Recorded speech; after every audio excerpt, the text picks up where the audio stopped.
All right, today we're jumping into a really powerful book by Ryan Holiday, Discipline is Destiny. We're going to unpack this idea that self control isn't about holding yourself back, but actually about building the life you really truly want. So let's get right into it. When we hear the word discipline, most of us kind of cringe, right? We think of it as this painful, boring grind. But what if we've been looking at it completely wrong? What if the ability to control yourself was, in fact, your greatest superpower? And this, right here, is the absolute core of what we're talking about today.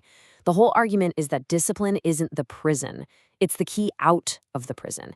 It's how we break free from the chains of our own impulses, our distractions, and yeah, our worst habits, to find what real freedom actually feels like.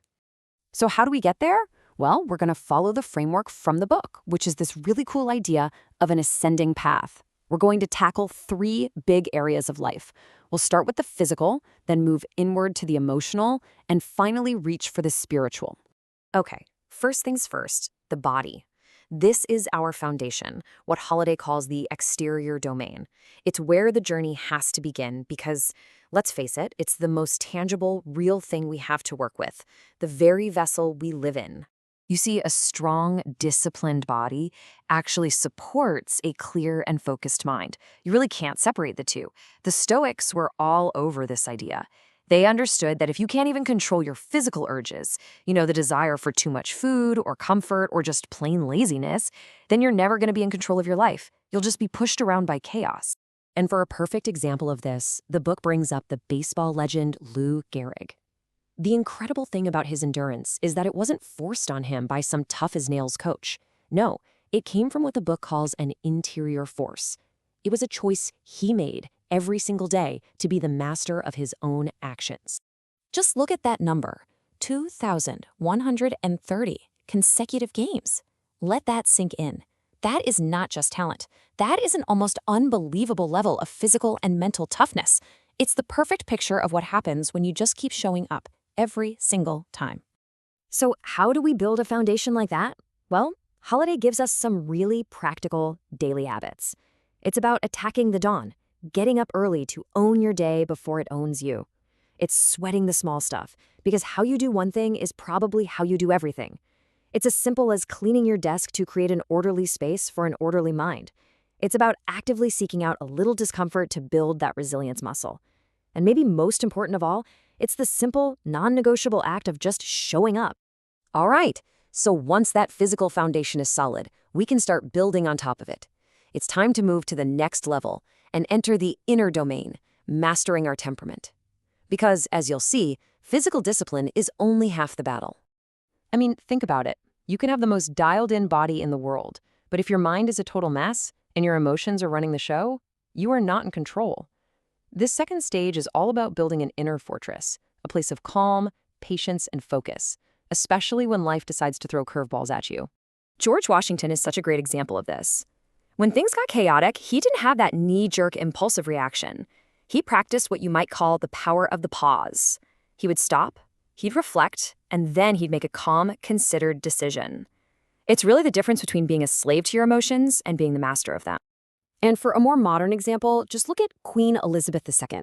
For 70 years, she was under this immense public pressure, and she handled it with just unbelievable restraint and dignity.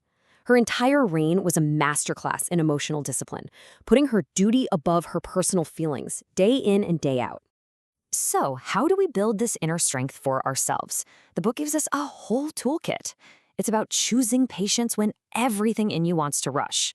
It's about fighting that urge to react when someone provokes you, because reacting means you're giving away your power. It's embracing resilience, seeing failure as a lesson, not a life sentence. Finding that middle ground, moderation, in all things. And sometimes realizing that the most powerful thing you can do is just be silent. And that brings us to the very top of the pyramid, the final and highest form of discipline, the magisterial domain. This is all about mastering the soul. It's where a disciplined body and a calm temperament come together to create real virtue and leadership out in the world. This is what true self-mastery looks like.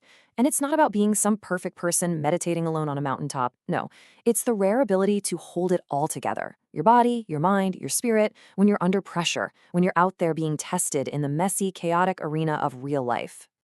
The book shares this beautiful story from history about the Roman emperors Antoninus Pius and his successor, Marcus Aurelius. See, Antoninus didn't sit Marcus down and lecture him about how to be a good leader. He just was one.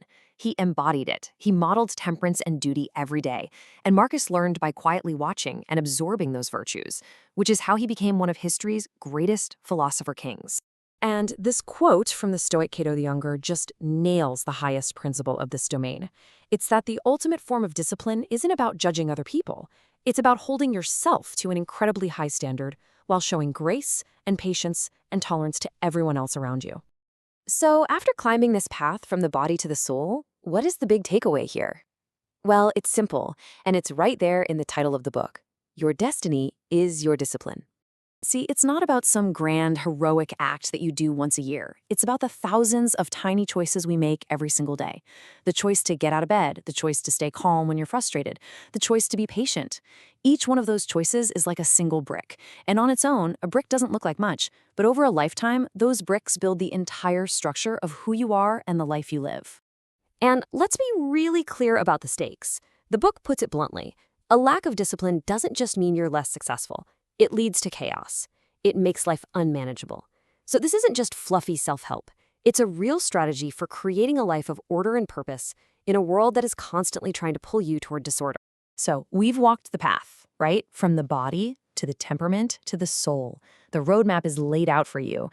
The only real question left is a personal one. What will you choose to master first?